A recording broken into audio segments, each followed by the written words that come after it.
Start it up.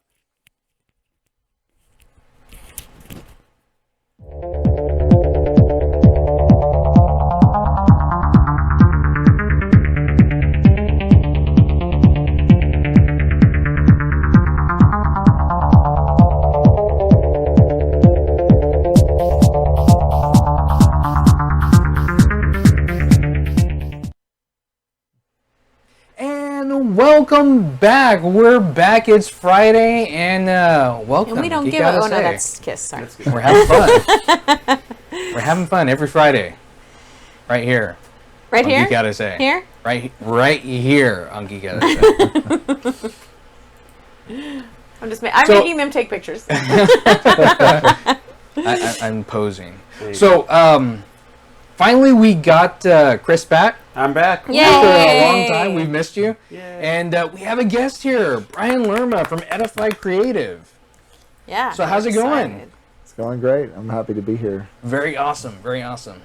So we're going to go over a few things. So you do a lot of stuff with VR, mixed reality, what are the Augmented reality. Augmented reality. I was going to say alternate reality. I was just... Because this is fringe. It can be. No. So, what's the difference between VR and augmented reality? What's the difference between all of them? Like you were explaining, so the reason Bronson is on the show is I actually got to go to Microsoft and meet him through a learning cooperative that I'm doing for my master's degree. So he was teaching us some about what are some of the possibilities coming forward in education. So he was showing us this, but I didn't understand all of the technology because I'm not a really good technology stuff. So I know a lot of our listeners are really interested in the technology. So I thought you could explain some of it to us. Of course. So when I first started, the virtual reality seemed to be the big, hot item. And I see virtual reality as another way to view things. It's another viewing experience, same as a TV or a projector. And the programming is similar in that way, in that you're basically creating something and putting it in a way that you can look at it. When you start looking at augmented reality and mixed reality, it's a different way to experience things, in that you're projecting different images, experiences into your actual environment. So in the virtual reality, you're like in a different place. You're put into an alternate reality, as you said, or it's a virtual reality. The mixed reality and augmented reality is bringing a virtual world or virtual objects into your real environment. Because that was what I noticed when I put on the goggles that you let us use, is I could still see, so you can still see the Microsoft Store, because I was in the Microsoft Store when I got to use this. So I can still see the elements of the store, but then he was showing us the solar system. So it's like the solar system is there in the store, and then we could walk up to it, we could expand the planets and get information. And then I liked the voice because it reminded me of... oh my gosh, Winnie I just the lost... Pooh. No. Winnie the Pooh. What the heck kind of VR voice is Winnie the That Pooh? would be an awesome VR voice. Come on. Like Winnie the Pooh? No, Total Recall. Blata. It reminded me of Total Recall. Sigourney, like in Planet Earth type. Yeah, kind of like that. But it had that Total Recall kind of futuristic vibe to it, like somebody was talking to you from one of those movies that I had watched. So I was like, oh, dude, I'm in a cool movie, right? Like I'm doing all these things. So it was very interesting to me to get to see that. And I didn't feel... like sometimes you have to take Dramamine, for nausea when you're in the VR. I don't know if you guys haven't been in the VR. It sometimes... It gives you this kind of wonky feeling and this nausea, where this does not give you that same. And we had a very intense discussion about that at UTSA with the comp sci department, because they're actually exploring how does VR actually affect people, because right now there's an age limit, especially on the commercial side. So when we just recently did a demo for Frisco Independent School District, Microsoft could not bring in VR because anyone younger than 13 years of age isn't allowed to use it from a liability perspective.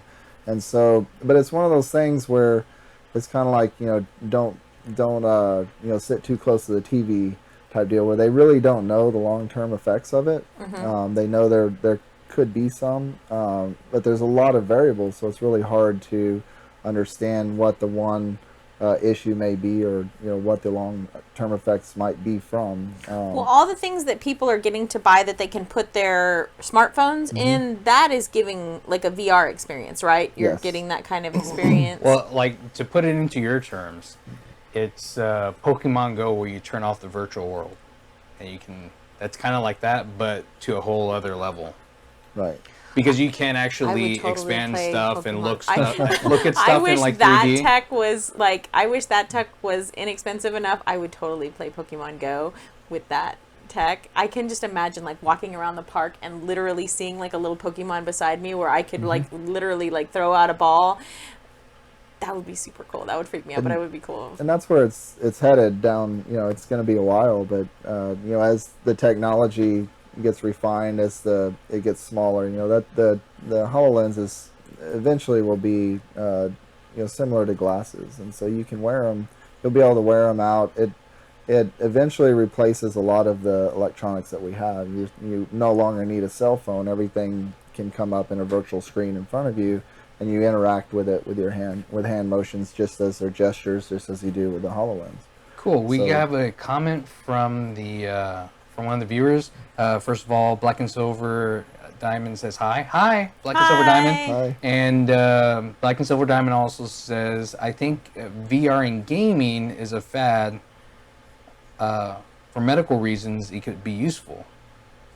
So, do you work with any of the like medical applications that could be used?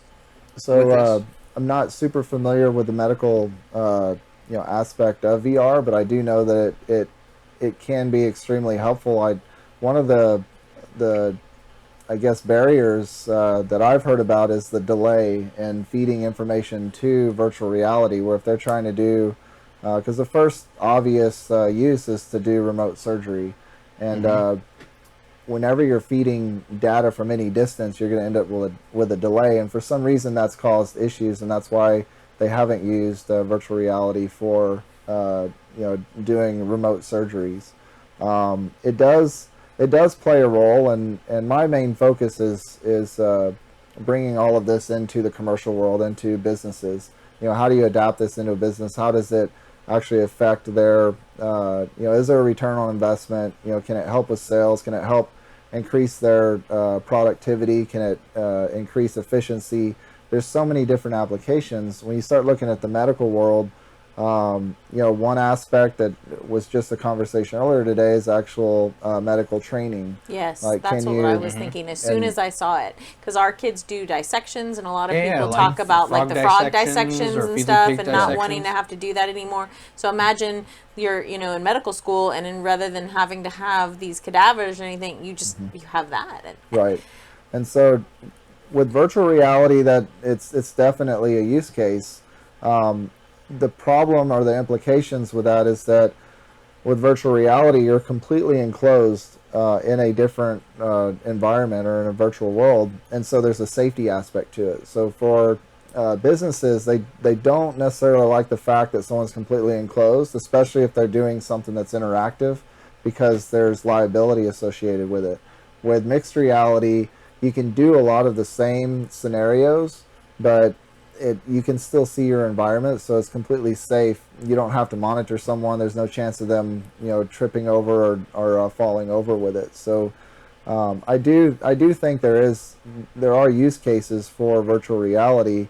It just seems that businesses or the commercial world is more apt to adopt HoloLens or mixed reality technology just because of the liability aspects of it. Do you think that the mixed reality has, like, the graphics have more of a realistic feel than the virtual reality? Like, when I used the virtual reality there at the store, it had more of a video game-ish, cartoonish kind of look and feel to it, where the Right. HoloLens seemed to have a more real. Does that make Right. sense? Yeah, it does, and it's because with the HoloLens, you were probably seeing the HoloTour application, which is it was a partnership with a Microsoft partner, Microsoft, but it's actually using real video feed, and there's a case study where Microsoft published how they actually were able to do that because the capabilities of the HoloLens doesn't allow for a complete virtual environment like you could see in the in virtual reality.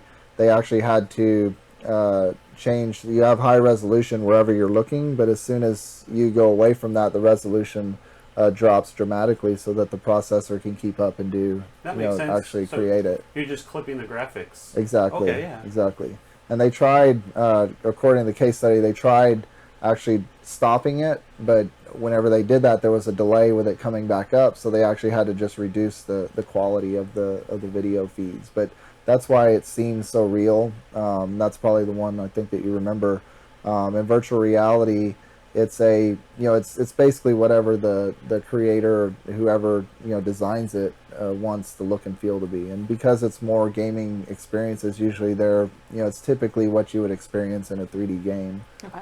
And the cool thing about it is, before we actually started the show, I was looking at some stuff on the HoloLens, and I was in Italy, and I'm going there, and you could see a painting on the easel, and it looks like it was sitting right here, like where my floor would have been, but their floor was there, that floor was there, but you could still see everything, kind of see everything else. Like you could see my pops over to the right, I could see all my Superman stuff off to the left, and you can still see that, so you can still, like, I feel like if you were like walking with it on, you could still do stuff. Oh yeah, yeah.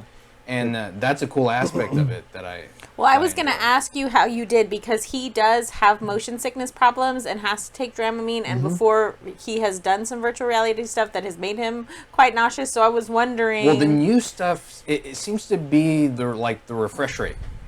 Right. The refresh rate is set at the right tempo now for VR stuff. If they're doing it right, that it just doesn't do that anymore. It moves along with you a lot better. It doesn't lag to where when you're moving, it should be moving exactly how you're moving, Right. and if it doesn't, that's when you get sick.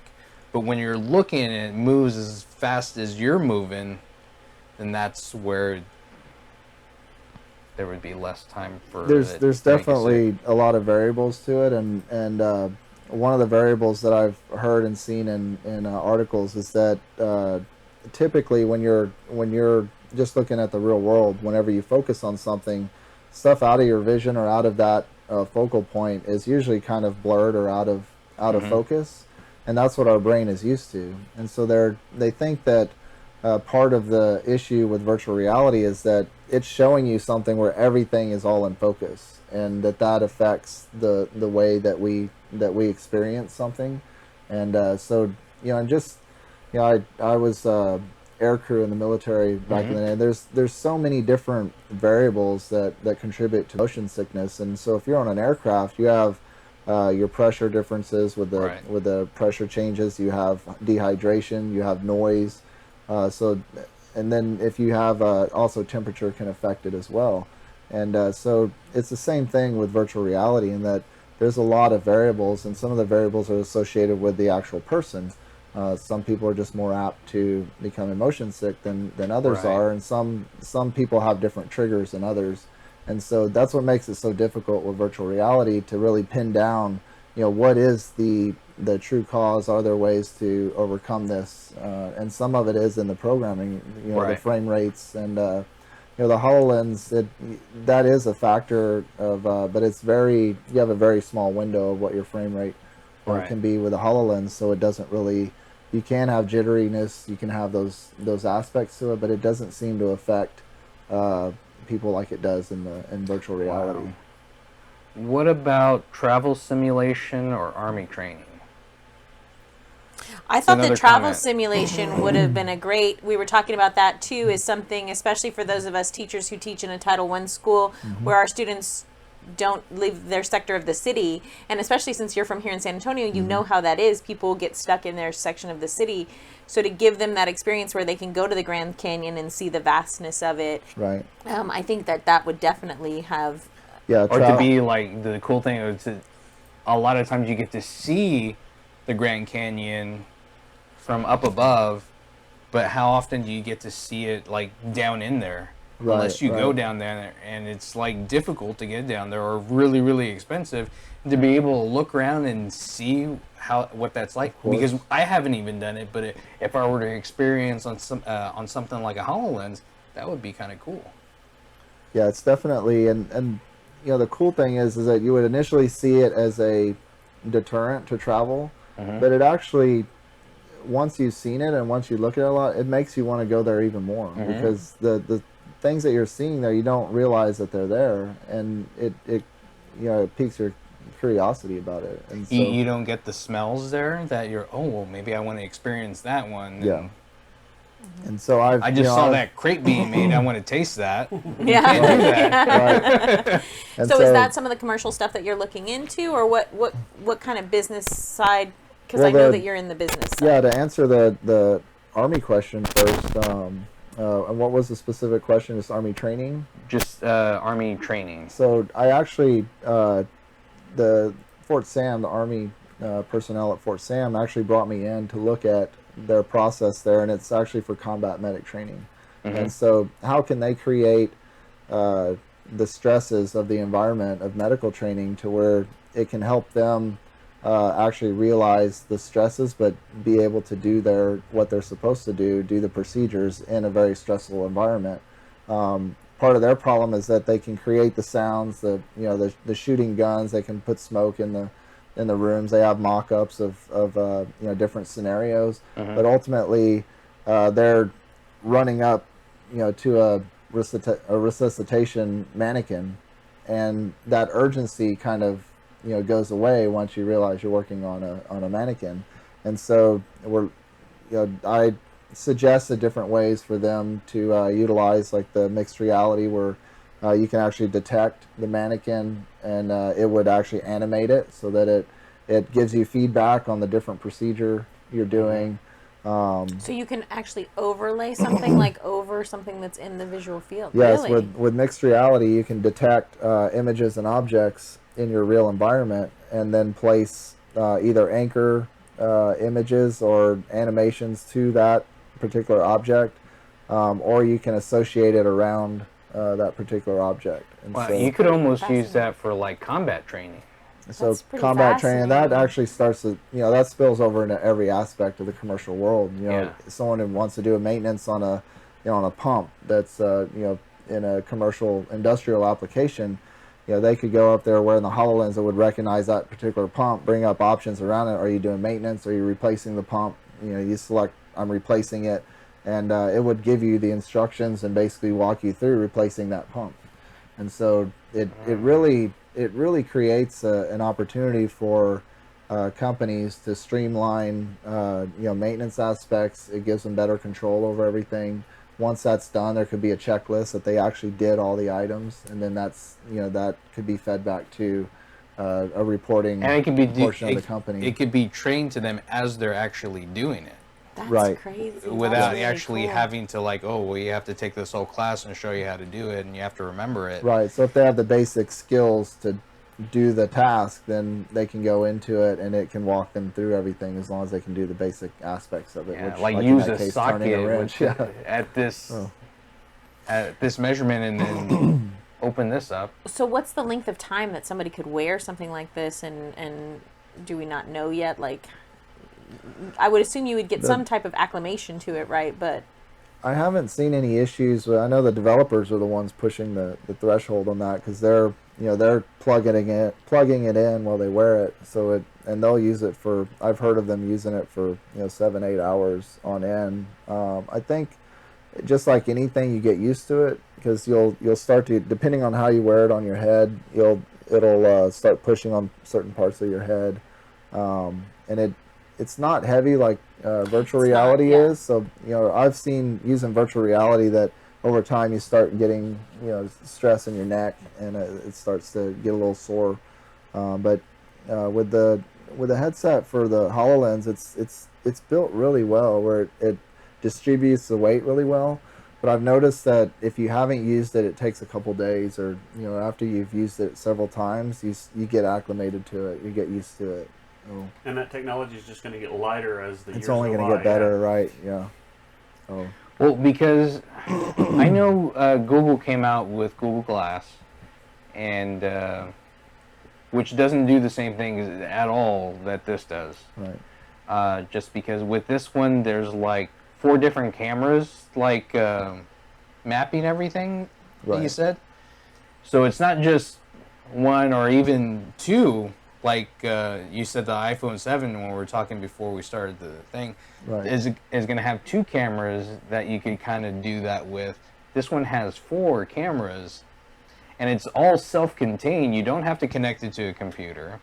You don't need to like do anything else with it. You can just connect it to Wi-Fi to download applications for it.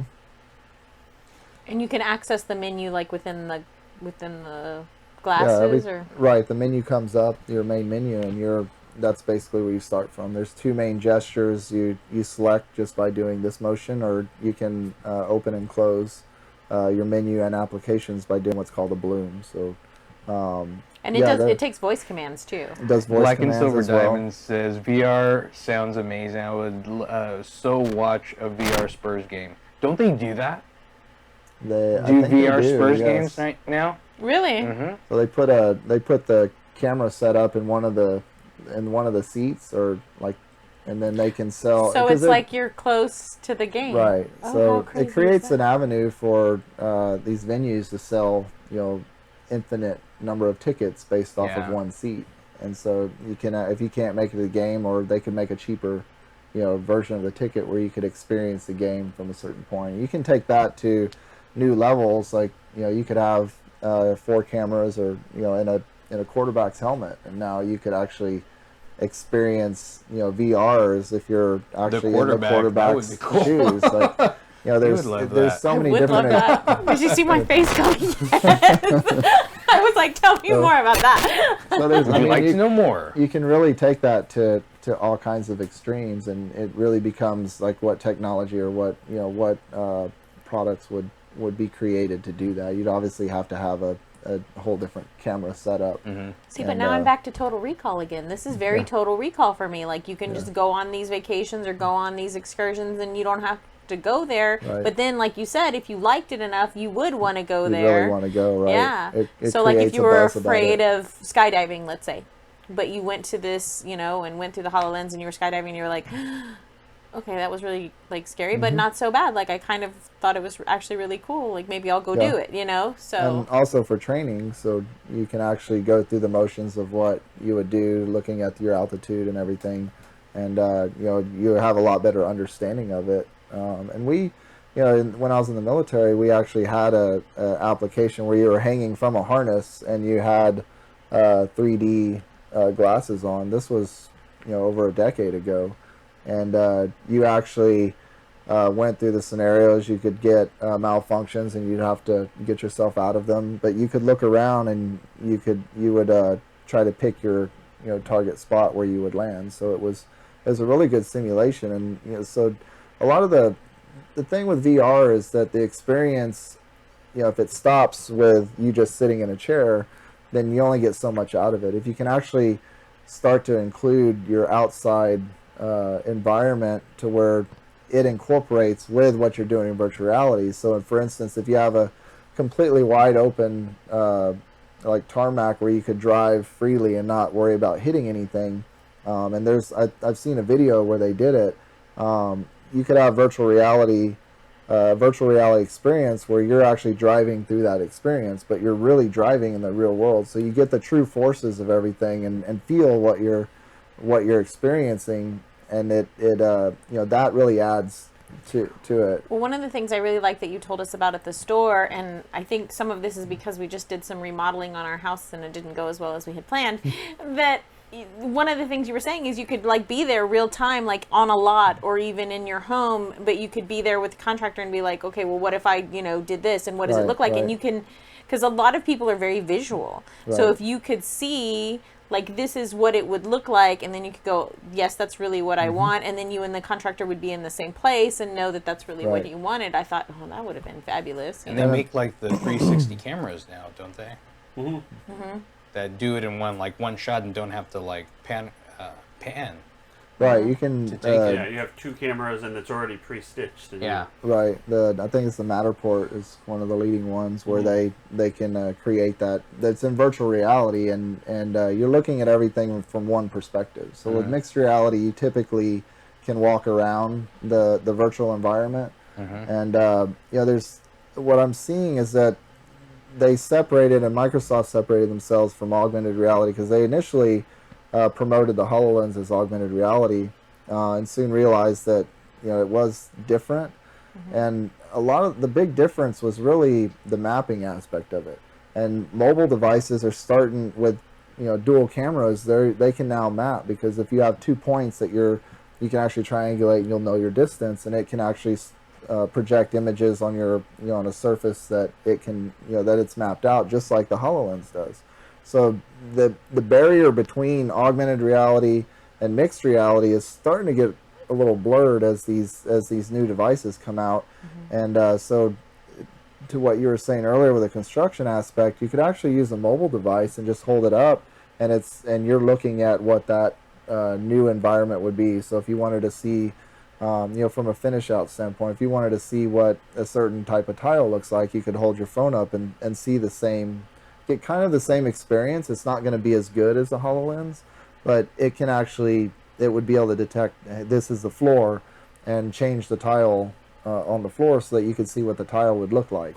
And from my experience in construction, I've done high-end residential construction, and a big aspect of finish out is that you only have small samples to show people, and it can oftentimes look good with a small sample, but then when you have 1,000 square foot of it, it's completely different. And so that's one good example of how that can help out.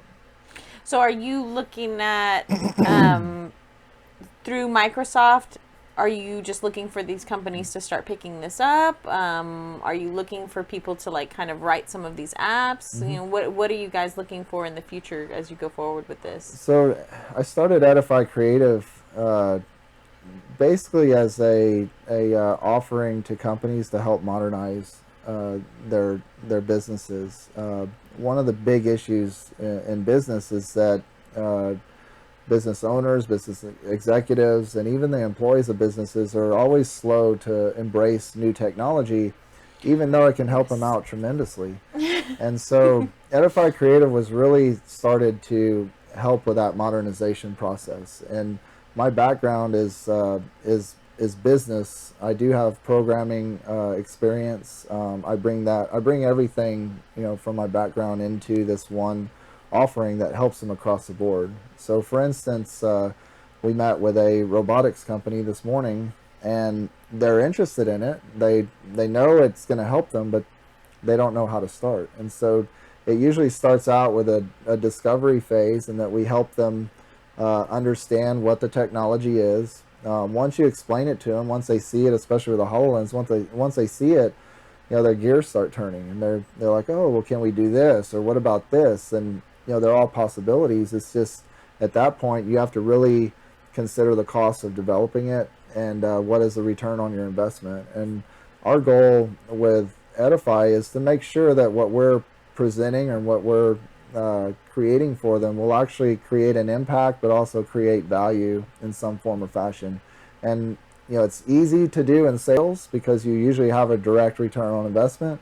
But if you start looking at training, increasing efficiency, increasing productivity, a lot of the things, they don't have a direct impact on bringing in revenue.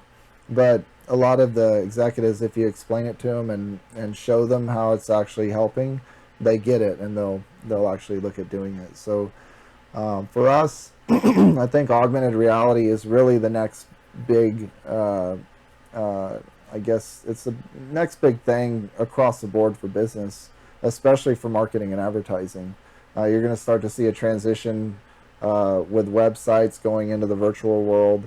A lot of the things as we know it are about to change, and it's going to change fairly quickly because the devices that allow augmented reality to happen are already dispersed throughout the world, especially with the iPhone. And so it's for instance, instead of getting feeds on your Facebook, imagine different triggers in your environment. If you were just to pan your phone around and look at the environment, things start to animate and come to life. And so a company will now have the opportunity to start bringing things in someone's real environment to life. You can actually detect certain objects and say, oh, I want this. You look at it and it brings up a menu around it. It'll tell you, it's this much if you want to order it now. Different things that really starts to immerse a potential customer. I could be in trouble with IKEA and Target.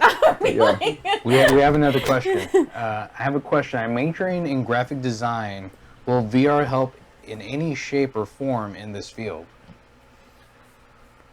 VR, it depends on VR from what perspective. And so we just had I had this conversation earlier with someone about the kind of a shift in the percentage of design versus programming. And I'm sure there's plenty of programmers that'll argue with it, but with mixed reality especially, it seems like the content creation is becoming a bigger aspect of the whole process than the actual programming part. Now there's exceptions to that where there will be applications where it's really programming heavy. We're looking at incorporating AI into some of the mixed reality applications, which brings everything to a whole new level. But the design aspect has become very important, but it's from a 3D animation, 3D modeling aspect. And I'll give you a really good example. Working in the construction arena, if you really want to create an environment, right now you can transfer a simple SketchUp model into mixed reality into the HoloLens, and it looks like you're walking around in a CAD model. But to add the real colors, textures, you start bringing in photogrammetry, laser scanning, combining all those into something that actually works in the HoloLens is a really hard proposition right now.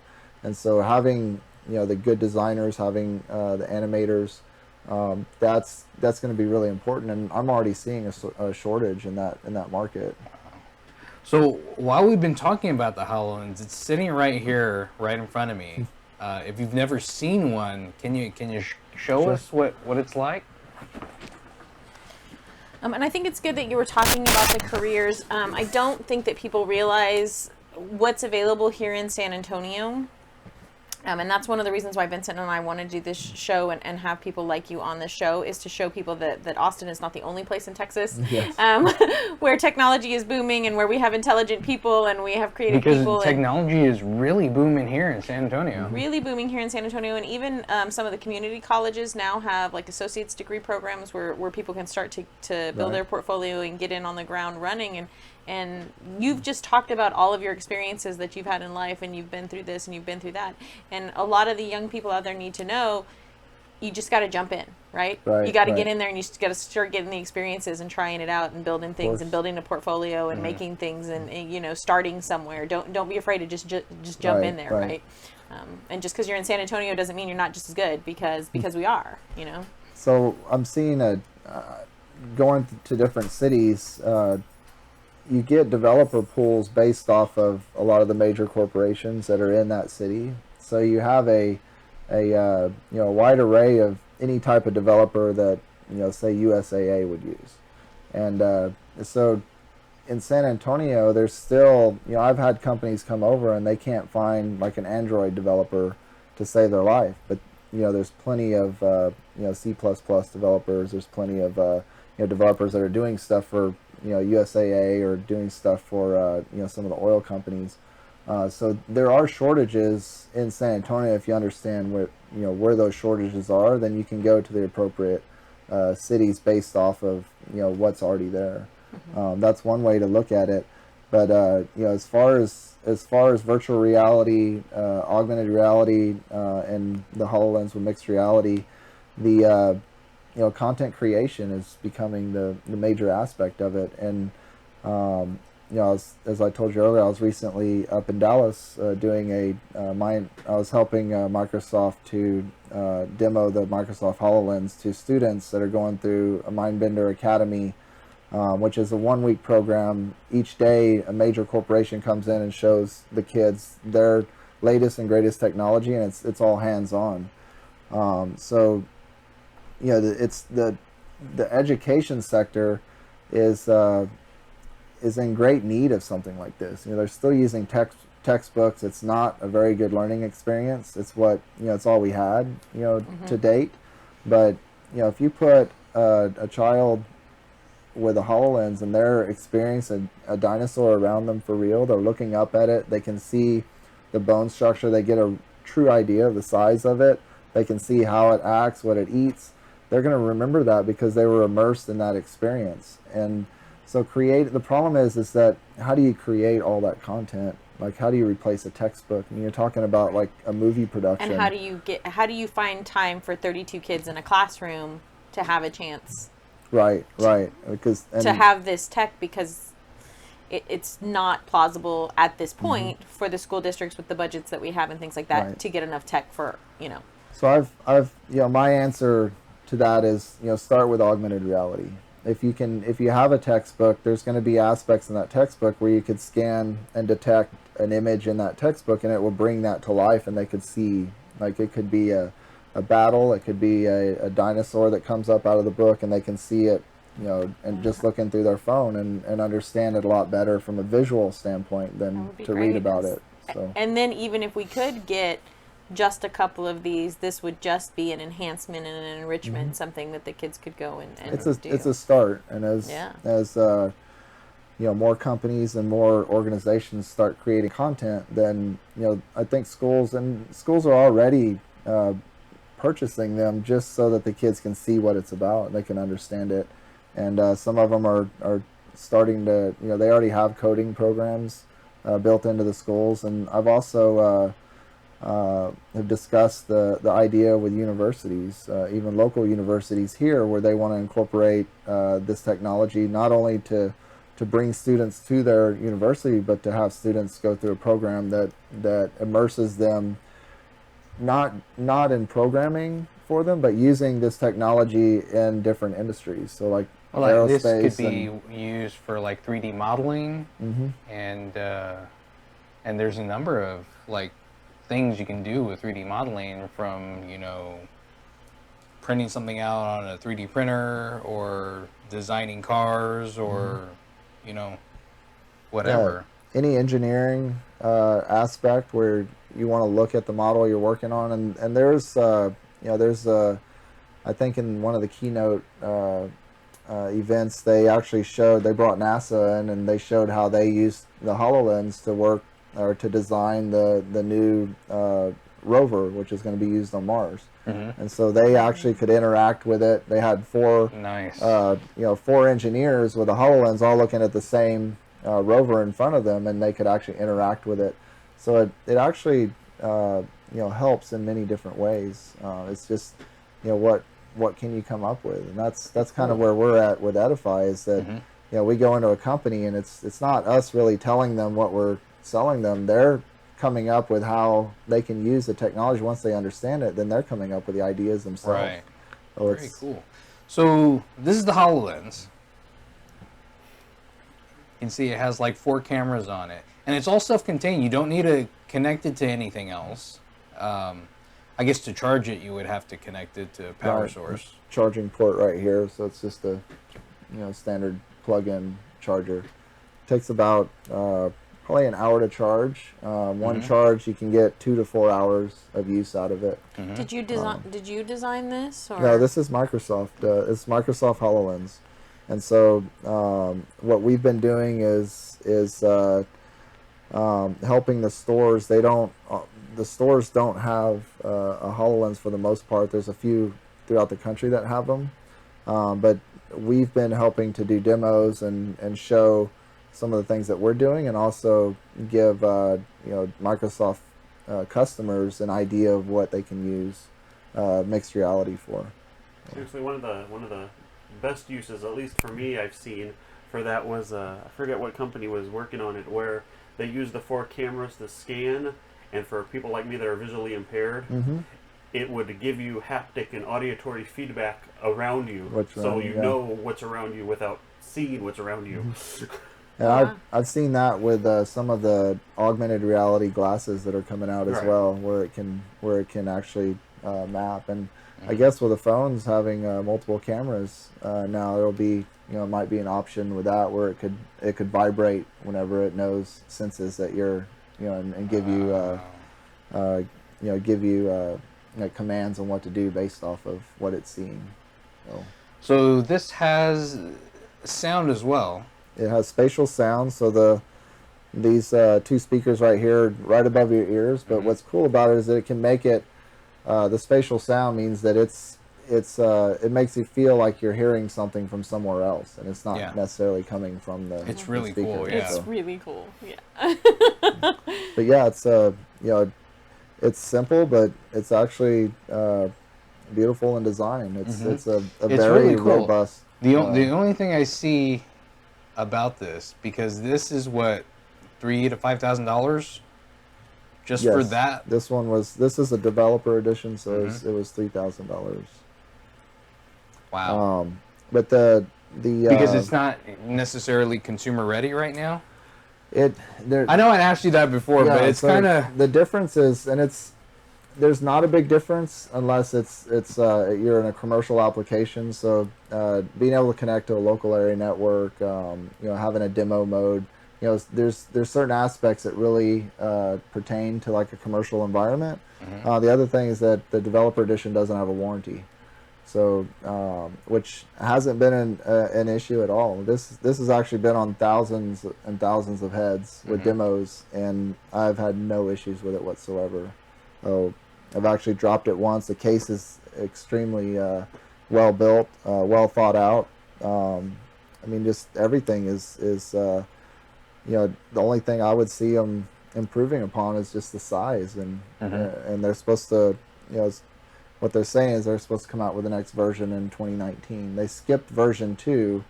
I think there was market factors in making that decision, and that there's not a lot of competition yet with it. It's really they're really kind of in a class of their own. It's weird that all the computing power that it has in there is in that small a package. Yes.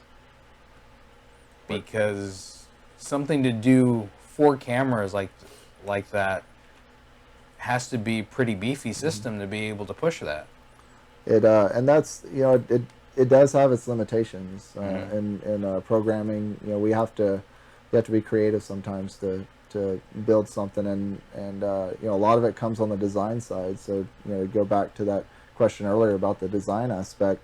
The poly counts are a major aspect of creating something for the HoloLens. You're limited on how intel the mesh can be, and 3D mesh can be. For now. Yes, for now. For now. Yeah. And that will probably, that'll obviously be the upgrades coming. What do you see? I mean, how small do you see this going? Being? I mean, eventually it's just going to be contact lenses, but really? That's still a ways off. Obviously, Sony actually just patented it. I saw it I think it was in LinkedIn. Just recently, I saw an article about how they patented a contact lens that can record and playback video. Wow. So, I mean, that's down the road, and you're getting into like I don't know if you're familiar with the show Black Mirror, but they really show the extremes of what technology can do to society, and a lot of that is portrayed in that show. But in the meantime, it's going to be this will probably get smaller. You're going to get better processing. I would assume that because right now it's a small viewing screen. Initially, I saw that as a downside, but as I've used it more, it really isn't a big a factor as I first thought it would be. But I would see them making that potentially bigger, and eventually, does VR, AR, and mixed reality kind of combine all into one with the capability of devices? That would be the big question. So when you're using that, if somebody needs to wear glasses, is there a way to adjust? They can still wear glasses. focus, So if you or- see, this actually moves out. I've been playing with it here, fidgeting with it, so you can put it on like this, and there's obviously room for glasses. And then once you have it on, it just you just push it into your face up to your glasses. So anyone who wears glasses, they've always been fine. It just goes right up to their glasses, and it's not a problem. Because that would usually be an issue with some of the VR Right, things right. out there. You For you. can't wear glasses with it. Right. Is there any type of focusing on there at all? No Nope. diopter settings or anything like that. No. Nothing. Here's what I found on the web. Is there any type of focusing on there at all? I didn't press anything. Come on. Wow. Apple's funny. been listening to us the whole time, and they're like, "Oh, really? You Yeah, Microsoft yeah. tools? Oh, yeah? Well, I'm gonna screw up that." I did a plug for them with the cameras on the iPhone 7. That's right. We talked about y'all, so get over it. Wow. That was perfect. Big Brother is watching you. Yeah. I think By that this Big is Brother, I mean really Apple. interesting because you think about those people that got to go from the time frame of where it was like horse and buggy, and they get and in their lifetimes it became the automobiles and everything that has changed due to that. I think that we're in a good place to see some of these advances being made in our lifetime from the way we used to think about things, and definitely from a job perspective, from a training perspective, Right. an almost Matrix-esque like thing. You don't have to download it into your brain; it's downloaded into there, and then you just pop it on, and it teaches you how to do something. Yep. Maybe I'm Yeah. not going to know jujitsu after using the HoloLens, but I can definitely use it, in my job if Right. I Right. learned really quickly. Oh, I need. I'm a mechanic, and you bring in a car that I've never worked on before, but now all of a sudden I have a schematic in front of me, and it tells me all the things that I can do with the engine, and now I can fix it. I No, could really. there's- So see- there's a lot of things you can do with it, but if somebody wanted to go to school to be able to start programming for something like this, what would they need to do? It's it's the same. And that's the cool thing about all the different platforms is it's basically the same. It's the same programming software. We typically use Unity for virtual reality, augmented reality, and mixed reality. So the 3D programming is if you're in that field, then you're good with any of the different applications. You have different software that's come about, like Vuforia is used to detect objects and images, which is combined with the different platforms. So you really have your two typical races going on. You have your the race to create the device or how the device it works, and we've seen that play out over time. And that's that's where Apple they took the stance, we're just going to wait and see how it plays out, and now them coming out with their AR kit just recently and getting into augmented reality, they now have a phone that has two cameras. It really is going to propel them into the to command the augmented reality world because of that. But that doesn't mean that other devices aren't capable of doing the same thing. They've been, all the devices have been capable of it. It's just who has the most devices in hands, and who can create. And the big thing is that who creates the easiest way for developers to create content for their devices. And so, traditionally, Apple can be sometimes harder to create apps for, just because they're more secure. Their security, just creating an app and getting it set up, getting it approved, that process is much longer than like an Android device would be. So, it's cool to see how the market has played out. A lot of it was, you could predict it fairly easily, but a lot of it you couldn't. Like Google Glasses, some people argue that it didn't do that well. Some argue that, hey, it's still working in the commercial world, and it does have applications. And I think they were just a little bit early, because now with augmented reality coming about, there's a lot of business owners, companies will realize that, hey, this is something that's applicable to us. They just didn't realize that it wasn't. if you're selling something to someone that they don't know they need yet, you have to educate them Right. on the fact that there's that need. And And I think that was that fear you were talking about earlier too. Sometimes we're afraid of making that step forward Right, because we're right. not sure where that step takes you. definitely. And so you're like, maybe I'll pass on that for a while until I've seen some other people do it, and then maybe people are a little more willing to kind of jump course, into yeah. it. Because So- I know a lot of people, for a while, have been jumping in. Oh yeah, I want to create games. I want to create games. So now the gaming industry has been flooded with all these people that want to create games, but there's not a lot of jobs out there for them because they're already taken. Right. This is another avenue that you could, because if you know Unity, there's something that you could do that could, make just as much money, if not more. And a lot of the applications, it transfers right over. If you're creating like a training scenario, it's not going to be much different than what you're creating for a video game, or Yeah. and the augmented reality is going to start to combine the two anyway. Like you could actually create a game that presents coupons, in your real world for a business. So, I think it's going to start kind of blending. There's Yeah. going to be overlap in that, and that will start bringing some of those developers away from the gaming side. Because I agree with you, it is all the developers I talk to, they're like, oh, I want to do gaming. That's their dream, is to work on a major video game. But there's so much opportunity in the commercial side right now. And as it's a hard proposition right now to sell this type of stuff to a business, because they don't know what it is. You have to explain it to them. You have to walk through all the different aspects of how it can help them. Does it create value? There's a lot to it, and it's a hard sell right now, but it's getting easier. Very cool. Very cool. Before we get I have a loot crate that I need to open up. Yes. So let me open that up, and we'll talk some more. But I need to get this done because it just came in today. And we're running out of time, so you better start opening it pretty fast. So, aside from working all the time and doing business stuff all the time, do you have any hobbies? So I have two boys, 7 and 8 years old. Cute. We like to go camping. They love fishing, so we go fishing a lot. Do they use the HoloLens? They love the HoloLens. Do they love the HoloLens? Yes. Yeah. And it's very intuitive, so I can just hand it to them and they know what to do. Because it's so simple to use, the gestures are easy.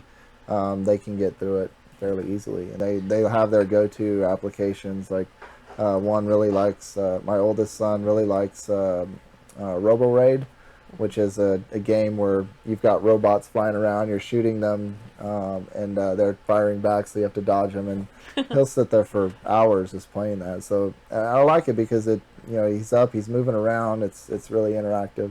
Very nice. And my younger son likes Land of Dinosaurs because it's more of a virtual experience, but you're seeing the dinosaurs like you're really there. So You're making faces over there. Did you get something good? You're never gonna get this. Oh, I'm getting that. No, That's you're not. gonna be mine. This is mine. Optimus Prime. That shirt brings up a very interesting discussion that I was going to have on the show tonight, but I That got we saw- really interested with Bronson's information, and We I saw forgot about Transformers? Transformers. Thank God I forgot about Transformers. I did go see Transformers because I really wanted to see it, and there's Anthony Hopkins, so that's all I can say. It was okay. There were funny parts. There were funny parts. But the rest of it was horrible. Which we knew, because it's like Michael Bay, Yeah. so you expected it. Michael Bay explosion. Look, You're they can't never even going to see be this. able to see that. I can't see it. Oh wow, that's awesome. You've got a hole in your head. There's a hole in your head. It's Here. Oh, that's even better. a Hulk smash. It's a Hulk bowl. It's supposed to be a Hulk cool. bowl. Hulk 6-inch bowl. I don't know that I feel very I think- Hulkish with this bowl. I don't know. I feel I kind think of let his down by hands this. are like much bigger It's than a- that. if you hold it like this, it looks like you have a big hand. Yeah. The poster collection of DC Comics, the New 52. Oh, so it's the covers. Oh, I love that cover. That's my favorite one. That one That's that your really- hand is on right now. Oh, this one or no, this no, one? that one. Yeah. That's that my one favorite is cover. cool. I'll be taking that too. No. He This never one shares is his toys mine. with me. He's a DC that's guy. really cool. Yay! Daily Bugle, Oh, black Very and nice. white, Very nice. Spider-Man web slinger. I love That's the cool. Q-Figs. I do love That one. them. That one's a cool one. That one's really cool. I like this loot crate. They did good. And they can turn the Oh, the box turns into Optimus? into Optimus. Yeah. the truck. Sweet. So what was Yeah, the... that was okay. Yeah, I like that one. Yeah, it was good. I dig it. That's cool. Cool things. More figures for me. Yes. I'm going to be changing around the office again. So, you think it's going to be going to contacts eventually? That'd be cool. That'll Not be- for me. what- I don't want to put anything What was in my that eyes. one that we used to watch that was in the future where they wore contacts? I don't know. What show was that? I don't know. That wasn't enough information for it to make my brain click. I'm sorry. She was like a narrow it cop. down enough. She was a cop Uh-huh. who wore contacts and did stuff and things. Yeah. It was a good show, huh? Oh, it was Minority Report, Oh. the show. A lot Yeah, of a lot of people Yeah. mention that when they see. That was a good show. I'm Yeah. surprised they never kept going with it. I was Well, really obviously it interested in that show. wasn't that good. But they put in there and it was like mixed reality Yeah. stuff. I think there's going to be, you'll start separating out use applications. So like, can this be simplified to the point where like a business could actually just use it for a certain purpose so that it's a lot cheaper proposition for them? So Yeah. like if they just have one training scenario, can they do a bunch of glasses where it would just do that one training scenario, and that's all it has to do. So the processor, it doesn't have to be like the HoloLens. The battery life could be, it could just be for the time period that they need to do the training. So you can see different ways that it might go, and it's always hard to predict what's going to happen. A lot of that is based off the market, and that's the hardest thing obviously to I know to we're almost figure out of time, but I have one more question I wanted to Sure. ask you. Do you think that there is like movie applications? Because we're big movie fans. Could you see, rather than just regular 3D movies, going to something like this where you're in the theater and then, like you said, like from that quarterback perspective, Mm-hmm. or like from that perspective, or it and that's one that I actually struggle with. Usually I don't struggle with like where's this going, but take for instance 3D glasses. And then we've had the opportunity so many times to use 3D glasses and get a 3D experience off of TV, but is there a social aspect to movies, or to even just watching TV at home, like entertainment at home? I think that really plays a part in it, in that people don't want to have cumbersome stuff on their head whenever they're relaxing at home, enjoying some type of entertainment. I think there's people that will do it. There's obviously always early adopters, or the people that just love technology so much that they'll do it. But I think that's the barrier to it. And is there a way, like, could you wear glasses and experience it? I saw in one keynote where they created an air race that it's interactive with the TV, but you're actually watching the air race on your coffee table, and so the planes are flying, you can see it. They're exploring it right now, and it's definitely an opportunity. I mean, I would That's think a- like it's a maybe real- it's a if hard they could get question. it to like a 3D glasses, like you were saying, if it's just the application for that movie, and maybe they plug them in the back of the theater, and so you're only wearing it for that 2-hour movie or whatever. Right, Like right. maybe you would be willing to wear it. You know what I'm saying? Right. I don't know, like you're saying, if you would want to be wearing it at home, but And, I think it depends. If you're in a virtual reality experience, movies as we know it, it's focused on something that's happening. So if you're looking around, like, are you going to miss something? Like, are Right. you actually focused on it? And that's really, it's hard to say. Like, is it going to go in that direction? Is there something that we haven't seen yet that will come out for the entertainment side? I think it's just sometimes hard the to say. entertainment side picks things up, faster, And is it something that's interactive too? Like Microsoft came out with an app called Fragments, and it creates a kind of like a crime scene in your room where there's a hole in your ceiling, there's rain coming down, people will sit on your furniture, and you're actually interacting with it. You're trying to solve that Cool. crime. So it's it's hard to say where it's going, but I think there's going to be just a myriad of different opportunities on what you get for entertainment. It's not just going to be sitting down at home watching TV. There's going to be a lot of options. Nice. Very cool. Well, Bronson, thanks for coming by. Really appreciate it. Thanks We for having learned me. a lot Yeah. about the we learned a lot. HoloLens of time. And I mean, Oh, before we let him go, is there anywhere, like I got to go see it in the Microsoft store, are you doing any more of those kinds of things over the summer? Like, so people that are watching, if they would like to Yeah. go, how can they look up and find, like, where you're going to be showing this tech off? Of course. So I'm always doing demos in various places. I'll probably regularly do it at the Microsoft Store. If you follow Edify Creative on Facebook, and then I'm also on LinkedIn, I'll usually tell or post where I'm going to be at and the time frame.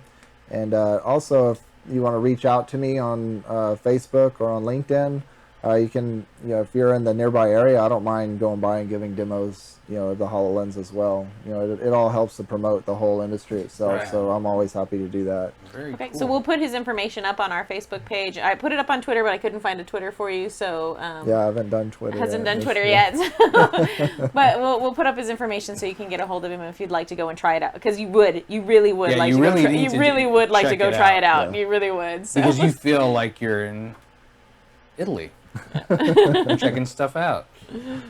So yeah, thanks for coming by. I really appreciate it. We learned a lot about mixed reality, and you got to see my. I'm back. What I missed? You missed this. You missed this, and you missed. Well, you Oh, missed that. that's- You didn't miss that. You didn't miss that. You didn't miss that. But yeah, thanks for checking us out too. I appreciate you watching. If you haven't subscribed to us, subscribe to us. If you watch us on Twitter, favorite us or like us there. If you haven't liked us on Facebook, like us on Facebook. But again, this is Bronson. Edify Creative, edifycreative.com. He's on Facebook. He's on LinkedIn. But I'm Vince. Chris is producing this week, and I'm Colleen. Geek out essay.